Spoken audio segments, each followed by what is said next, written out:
Hello, and welcome back to the Missouri Climate Center. My name is Naivo Chatzer. I'm a social media specialist for the Climate Center, as well as a meteorology student at the University of Missouri. Summer will officially begin here pretty soon on the 20th of this month, and as many Missourians are preparing themselves for warmer weather and summer vacations, I thought in the spirit of the season I could talk about the heat wave of June 2012. When talking about heat waves, it is important to mention that they are generally the result of trapped air. In June 2012, a strong high-pressure system migrated north into the United States from Mexico. Between June 20th and June 23rd, the system grew in size and parked itself right over the Great Plains. High-pressure systems force air downwards. This force prevents air near the ground from rising.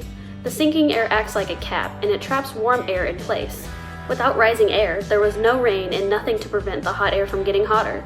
So this air was trapped above a large area of North America for a long period of time, and instead of cycling around the globe, it simply stayed put and warmed the air like the inside of an oven. Of course, this heat wave broke temperature records all over the United States, but if I were to go through the records reached in every single state, I would be here talking for hours. So instead, I will be mainly focusing on the heat wave's impacts on Missouri. Leading up to the month of June, unusually dry conditions had evolved over the Boot Heel region in parts of west central Missouri in April, and spread across the rest of the state after the first week of May. May is typically Missouri's wettest month, but in 2012 conditions were unusually dry, warm, and cloud-free. Some locations in northeast, central, and east central Missouri went 24 consecutive days with less than 1/10 of an inch of rain.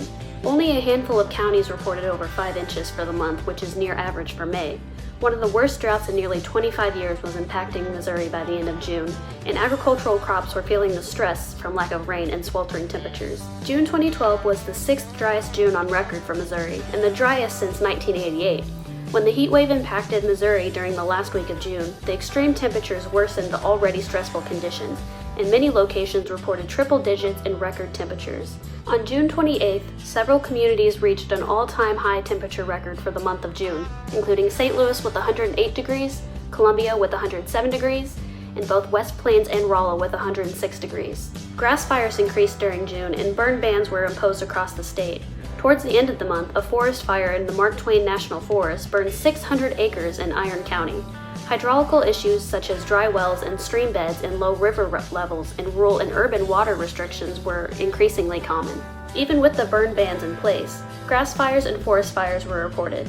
The extreme conditions were largely affecting gardens, lawns, trees, and shrubs, with numerous instances of vulnerable species succumbing to water and heat stress. Wildlife was impacted by the lack of healthy vegetation and dwindling water resources. Numerous trees appeared stressed along river bluffs or on hilltops, looking more autumn-like than their typical summer green. By the end of July, according to the National Agriculture Statistics Service, Missouri had the distinction of having the worst corn, soybean, and pasture conditions in the entire United States. Livestock and poultry losses exceeded $550 million. Water supplies were dwindling, and river and stream flow levels were bottoming out. On June 29th, with the drought conditions and the potential for fires rising across Missouri, Governor Nixon indicated an order activating the State Emergency Operations Center. The State Emergency Management Agency worked with the Department of Public Safety and other state, local, private, and volunteer agencies to monitor conditions and coordinate information sharing on a 24/7 basis to anticipate needs and prepare to meet them. On July 17th, Missouri became the first state to have all counties declared disaster areas. This meant that farmers were able to receive financial help from the USDA's Farm Service Agency. But this still wasn't enough, and a state of emergency was declared on July 23rd. Eventually, the remnants of Hurricane Isaac brought the first widespread relief to the state at the end of August. Some stressed vegetation began to green up again, but for many crops and other plant species, the damage had already been done. Because of those extreme temperatures throughout the summer months, 2012 was ranked as the warmest year for Missouri in recorded history. And that is the story of the heat wave of June 2012.